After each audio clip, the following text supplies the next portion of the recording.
Hi, Assalamualaikum everyone. So today we are from the group 3 will present about the role of Sharia court in matters pertaining to Muslim inheritance. Before we start the presentation, I would like to introduce myself. My name is Siti Nur Aisyah binti Zulkifli. My matric number 2020966085. My second member Tengku Nur Ilham binti Tengku Murad. Matric number 2020950861, and the last one Nur Fatin Atira binti Muhammad Anwar. Matric number 2020987557. Next, we go to the research objective. For the first one, to explain the role of Sharia court in the administration of Islamic inheritance. The second objective, to discuss the problems of Sharia courts in the administration of Muslim estates. And the last one, to give suggestion for improving the Sharia court in the administration of inheritance. Before I start the presentation, I would like to introduce myself. My name is Siti Nur Aisyah binti Zulkifli. My matric number 2020966085. Now, let's proceed to the introduction to the role of Sharia court in matters pertaining to Muslim inheritance. The management and administration of inheritance for people of the Muslim faith in Malaysia is carried out by three main agencies involving the High Court, the Division of Small Inheritance section under the Office of the Director General of Lands and Mines, iaitu Seksyen Pembahagian Pusaka Kecil di bawah Kementerian Tanah dan Galian, and the Amanah Raya Berhad Unit. The distribution of this power is based on the provisions of the Probate and Administration Act 1959, the Small Inheritance Act 1955, and the Public Trust Corporation Act 1995.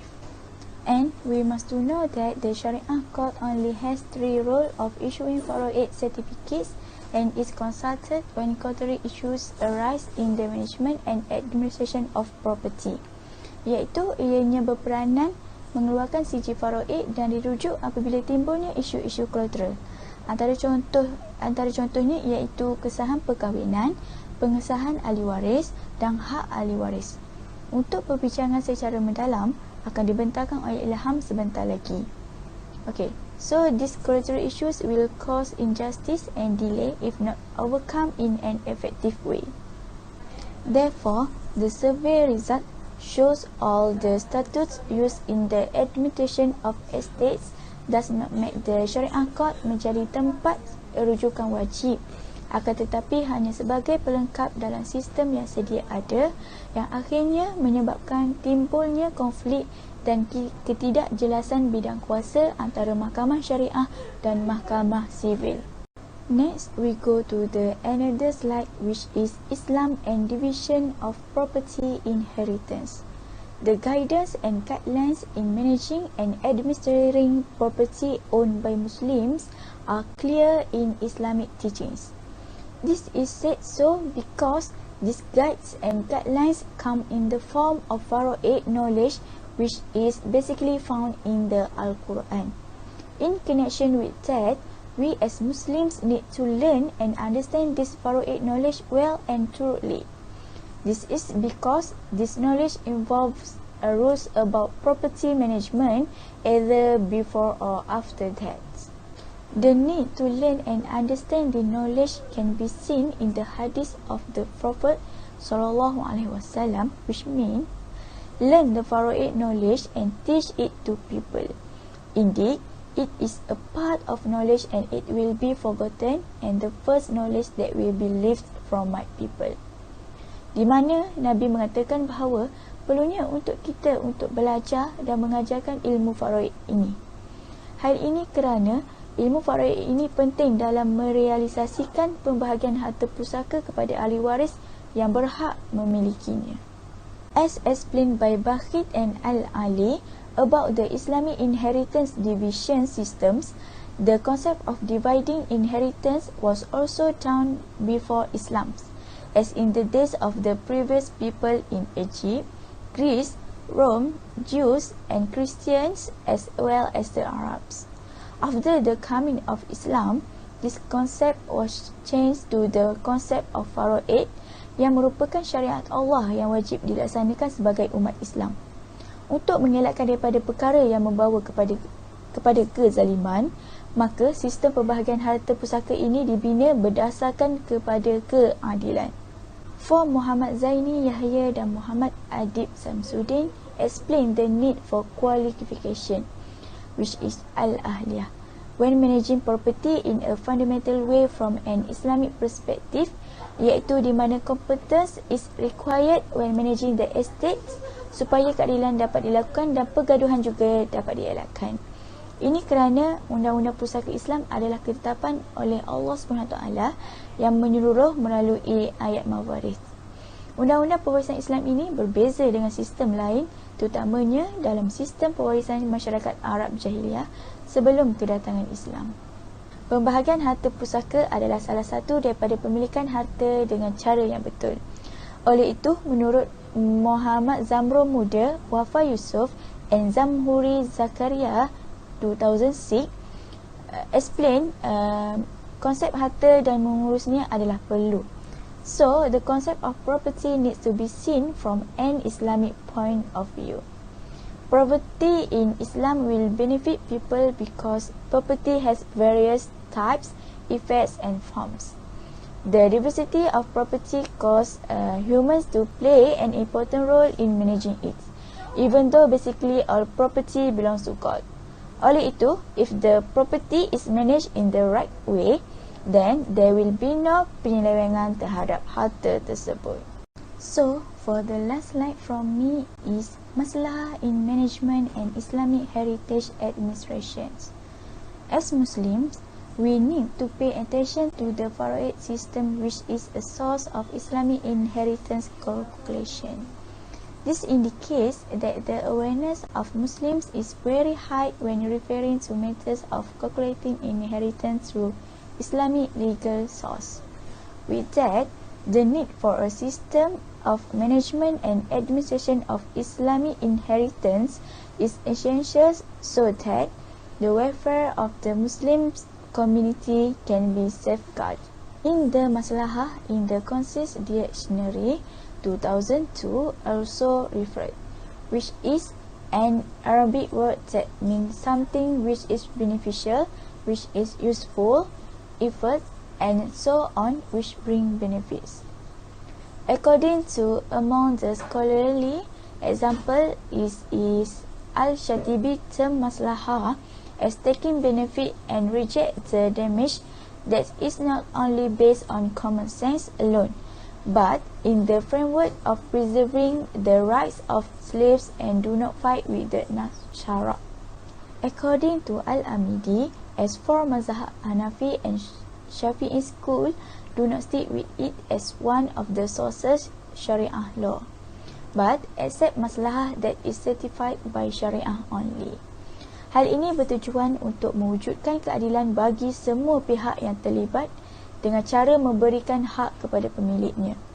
Pada masa yang sama, boleh mengelak daripada perkara yang boleh membawa kepada pergaduhan antara ahli waris, lantas memberi kesan positif dengan memberi kesenangan di kalangan ahli waris berdasarkan kehendak syarak. Syariah Islam telah diturunkan kepada manusia untuk memberi maslahah yang baik pada setiap individu. Pelbagai konsep datang daripada Islam yang di antaranya adalah konsep maslahah.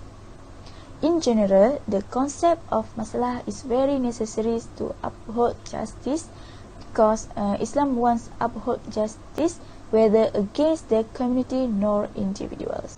According to Zahari Mahat Musa and Jasni Sulung, faraid situation aims to realizing human problems either involving individuals, families and communities for having some special wisdom to prove his importance and position as a noble branch of knowledge.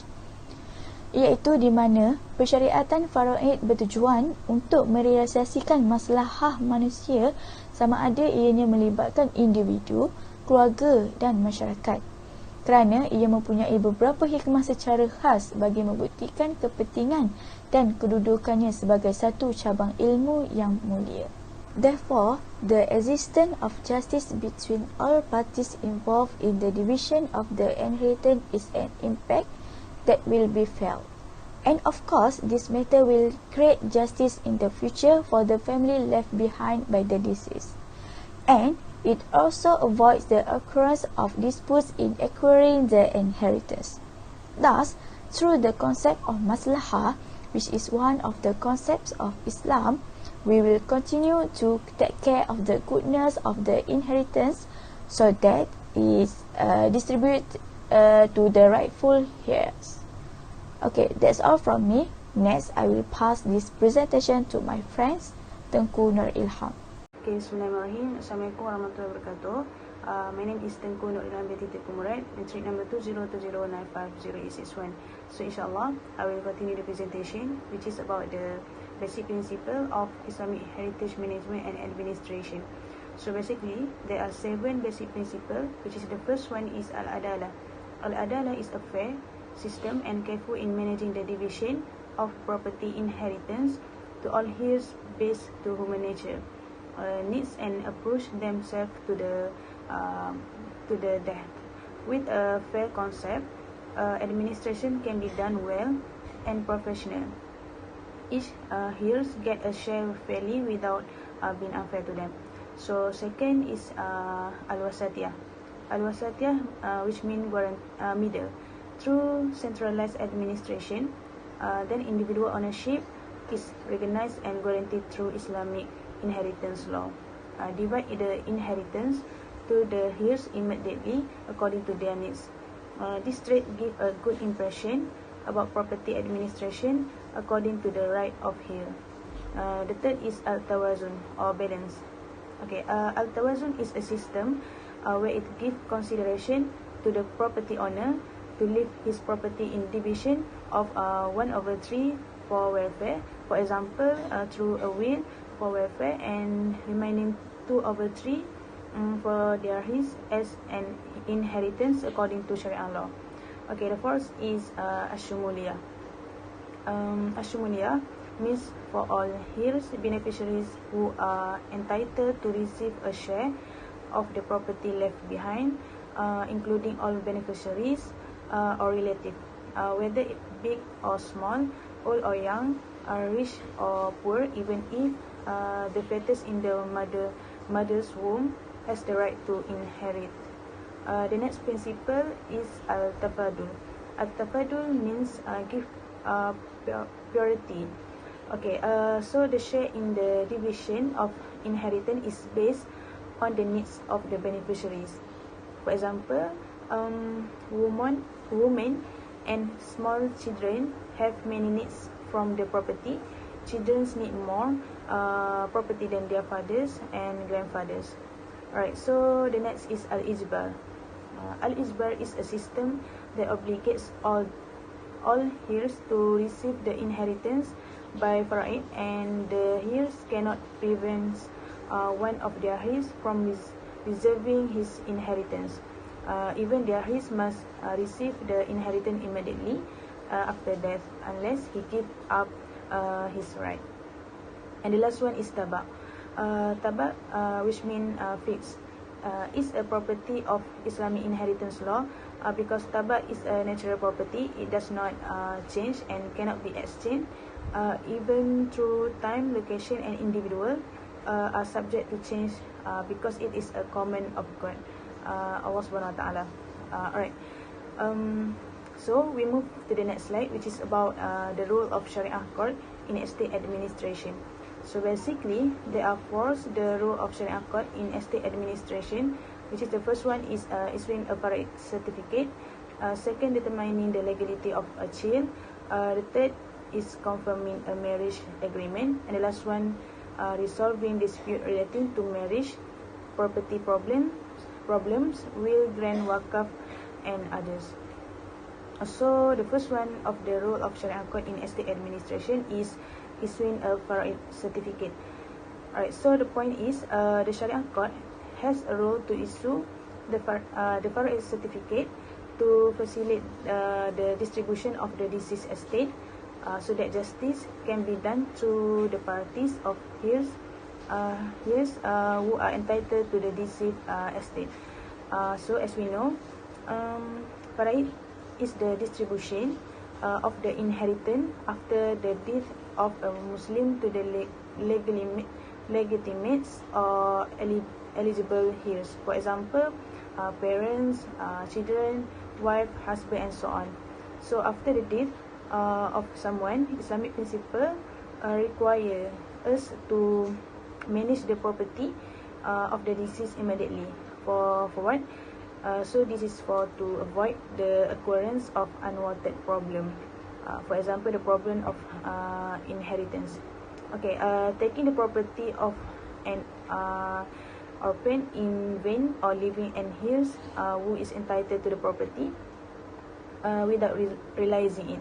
But often the heirs do not know and are confused about where to set the estate of the deceased.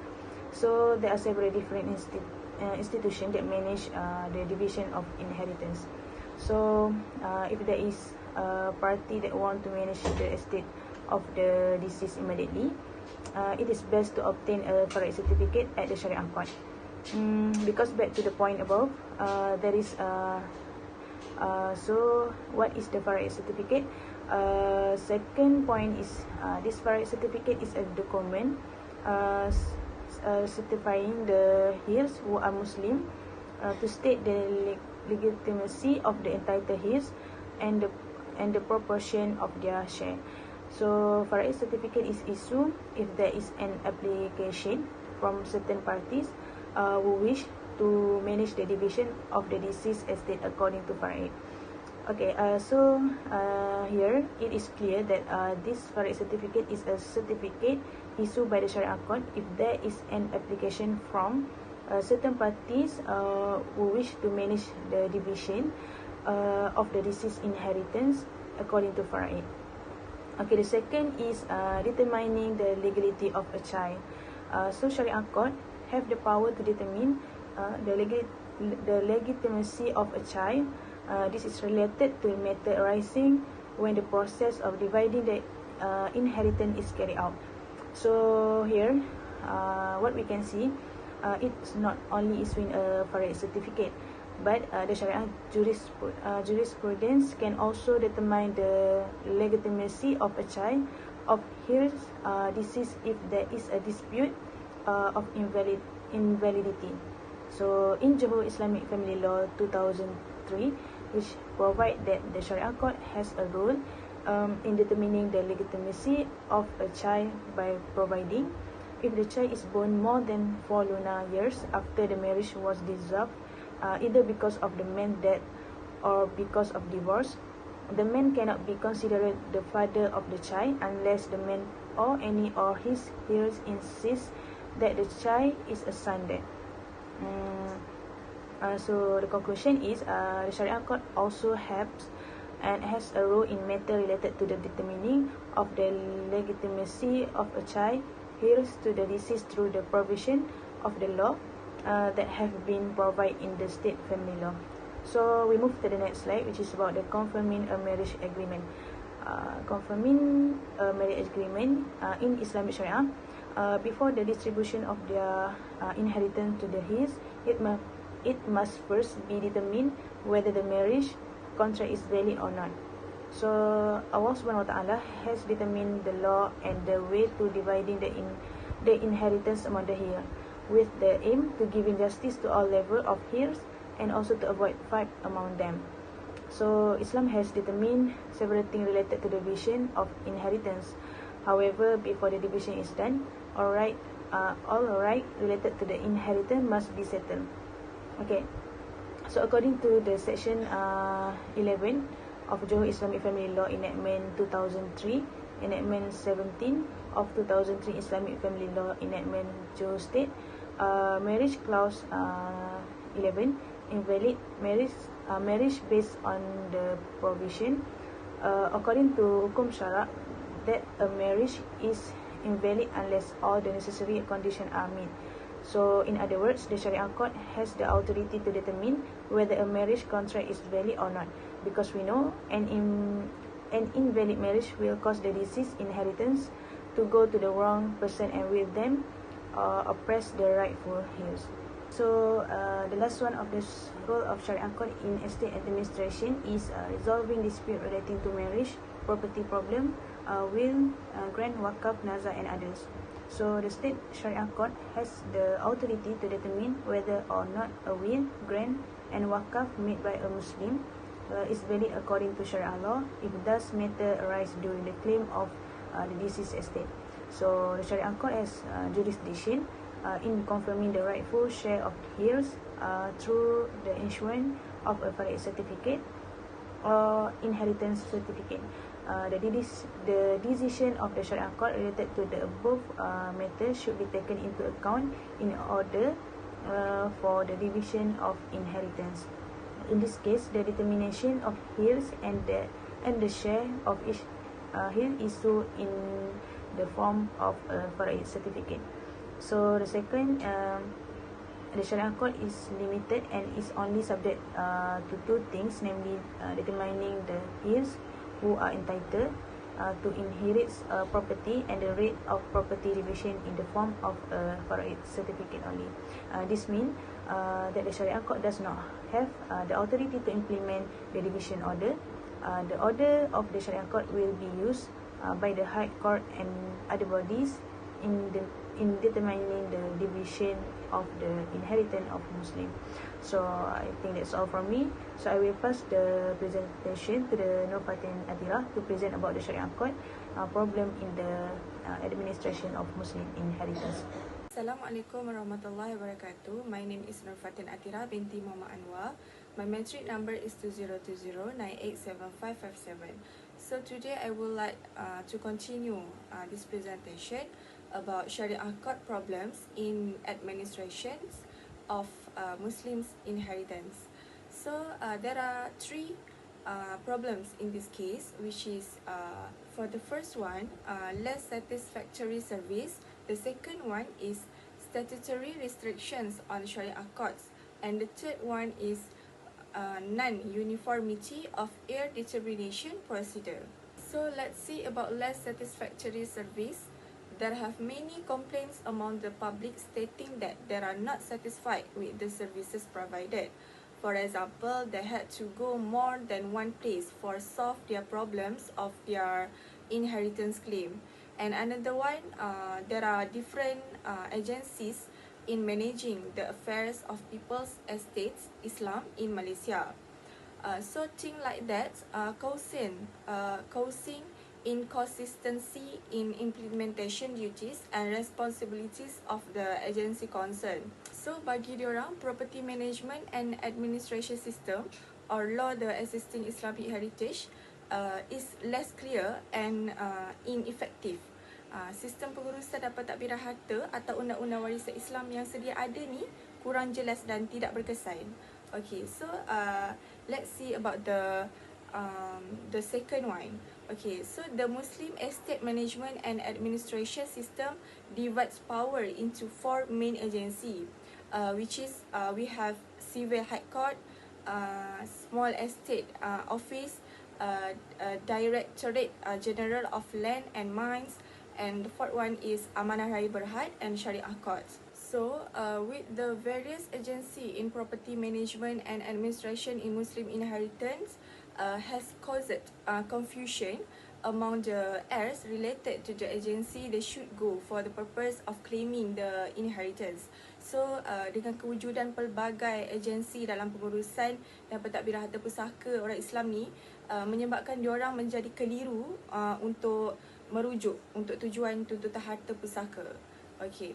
So the second problem of Sharia court problems in the administration of Muslim inheritance is statutory restrictions on Sharia courts, which is in this slide there are four statutory, which is Article 4E1, List 1 of the 9th Schedule of the Federal Constitution, Court of Justice Act 1964, Section 24, Probate and Administration Act 1959, Section 77A, and Small Estates, which is Divisions Act 1955, Section 4.1, 12.7, and 19.1A. So based on the provisions in the slide, we can see that the Sharia Court does not have the authority to administer or issue any order related to the division of the state, rather than agency centers such as the Small Inheritance Section, JKPTG, or the Civil High Court or Amanah Raya Berhad has the authority to administer or issue any related order division of inheritance among the Muslim. As we can see, the Sharia Court only has the power to make determinations, while the Civil High Court has the power to make an order. So, Mahkamah Syariah ni hanya mempunyai kuasa untuk membuat penentuan sahaja, manakala Mahkamah Tinggi sahaja yang mempunyai hak yang berkuasa untuk membuat perintah. Okay, so let's see about the third problem in this case, which is non-uniformity of heir determination procedure. Which is ketidakseragaman prosedur penetapan waris. The existing system of administration and distribution of Muslim inheritance separates the jurisdiction. Why? Okay, so because statutory provisions do not oblige the agency involved to make a reference to the Sharia Court. Peruntukan statutory tidak mewajibkan agensi tu untuk merujuk kepada Mahkamah Syariah. Okay, so the decision of determining the heirs by the Sharia Court is not accepted by the Small Inheritance Office. Okay, so the Sharia Court using different methods by the Small Inheritance Office. Okey, so contohnya Mahkamah Syariah ni dia tak perlu waris untuk hadir pun untuk penentuan waris, tetapi pejabat pusaka kecil dia akan panggil semua waris untuk hadir. Okey, so perkara ni bukan sahaja untuk menimbulkan kecelaruan antara pihak waris, tetapi juga melambatkan proses untuk pembahagian harta pusaka dalam kalangan ahli waris. Okay, so the next we move to the improvement of the Sharia courts in the administration of Muslims estate. For the first one is give more authority to the Sharia court, which is give more power to the Sharia court by making some small amendments to the provisions of the existing law. Maksudnya memberi kuasa lebih kepada Syariah tu untuk membuat beberapa pindaan kecil terhadap peruntukan undang-undang yang sedia ada, because usually Sharia courts are only given certain rules and tasks which in the end it cause confusion among the community and rise the causing conflict of jurisdiction between the Sharia court and civil court. So the second improvement is some amendments need to be made to some minor provisions in state acts and enactment. Why? Because to ensure that the Sharia court has proper authority in matters of Islamic inheritance administration. Actually, the authority to administer and divide the inheritance of Muslims should be given to the Sharia court to ensure that the distributed property is really in accordance with the wishes of the Sharia. Okay, so the third improvement is uniformity in the property distribution process. Existing procedures should be examined and coordinated at the federal level, which is seperti yang kita tahu, setiap negeri ni dia ada lain-lain prosedur kan. Setengah negeri tu dia hanya perlu melalui prosedur yang mudah dalam proses penentuan pembagian harta ni. Tapi terdapat setengah negeri lagi tu dia mempunyai penambahan prosedur yang tertentu dalam prosedur diorang. Prosedur yang diguna pakai dalam setiap negeri tu adalah berbeza dan tidak seragam. Next, the fourth improvement that can be improved is set up a special agency to manage the administration and distribution of Muslim estates in Malaysia. So, peranan yang berlainan dalam setiap agensi dalam menguruskan satu perkara ni iaitu berkenaan dengan harta pusaka ni telah mengelirukan masyarakat dan menyukarkan masyarakat untuk menyelesaikan sesuatu masalah yang sedang dihadapi berkaitan dengan harta pusaka mereka.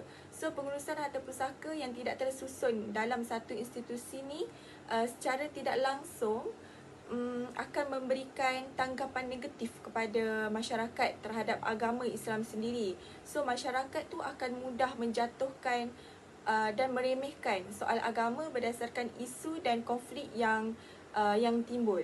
So, from that, it can help to make the administration of inheritance more systematic and organized, in addition to giving facilities to the public. So, the conclusion is, the various of agencies in the management and administration of estates has causes non-uniformity in the implementation of their respective jurisdiction.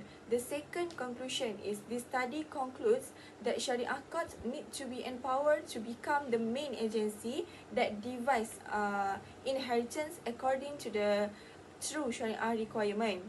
The third conclusion in this in our topic is the empowerment of the Sharia court in the administration of Muslim estates in Malaysia is able to guarantee justice to the heirs and avoid conflict in the community. So that's all from our group about the role of Sharia court in matter pertaining to Muslim inheritance. I hope everyone understands, because this is one of the most important things that we should know to practice in our future life, even now we are students. That's all from our group. Thank you.